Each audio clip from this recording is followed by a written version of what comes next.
अस्सलाम वालेकुम, कैसे हो सब लोग? उम्मीद है आप सब लोग खैरियत से होंगे। CS433 GDP का सॉल्यूशन है फॉल 2022 का।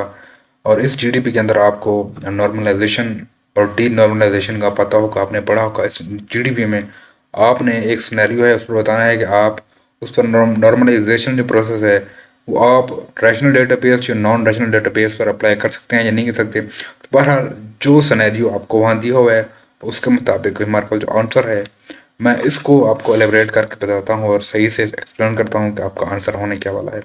उसके साथ साथ आपने छापा नहीं मारना, इसको सही से आपने समझना है, रिलोड करना है और अपने कुछ पॉइंट्स इसमें डालने हैं ताकि आपका जो इंस्ट्रक्टर है उसको लगे कि आपने खुद से आंसर लिखा है।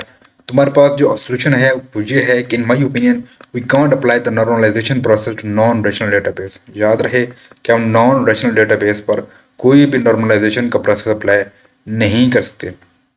वो किस लिए कि since not all rows of a single table are stored in non relational database. किसी भी सिंगल टेबल की रोज होती हैं वो नॉन रिलेशनल डेटाबेस में स्टोर नहीं होती एज ए सिंगल नोड। ठीक है, वो क्या करता है, वो नोड को स्प्लिट कर देता है मल्टीपल नोड्स के अंदर। So there is no way to join the tables in relational database. तो रैशनल डेटाबेस के अंदर कोई भी ऐसा हमारे पास सिनेरियो जो हमारा ऑप्शन नहीं होता जिससे हम उन टेबल्स को ज्वाइन कर सकें। फिर क्या कहते हैं, all attributes required for any query must be stored as a part of same column family. जो भी रिक्वायर्ड एट्रीब्यूट्स होते हैं किसी भी कॉलम के या किसी भी टेबल के, वो मस्ट बी स्टोर होना चाहिए सेम कॉलम फैमिली के अंदर। ठीक है, जो non relational database are suitable for the capturing and processing semi structured and unstructured data.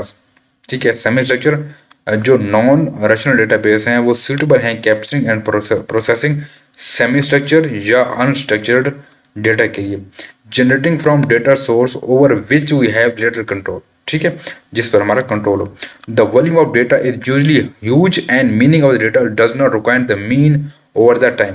होता क्या है कि जो वॉल्यूम ऑफ डेटा होता है, मतलब डेटा होता है वो बहुत ज़्यादा होता है और बाय द टाइम उसकी ज़रूरत, उस डेटा की ज़रूरत नहीं पड़ती। This gives us an idea that normalization is not preferred in non regional database.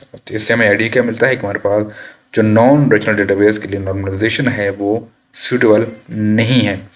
तो ये था आपका 4-3 का GDP का सोल्यूशन। होप तो आपको समझ होगा।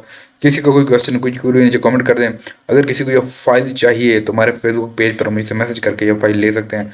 उसके साथ साथ मिड टर्म प्रिपरेशन की क्लासेस चल रही हैं, अगर किसी ने एनरोल होना है तो वो ये हमसे कॉन्टैक्ट कर सकते हैं। मिलते हैं नेक्स्ट वीडियो में, तब तक के लिए अल्लाह हाफिज़।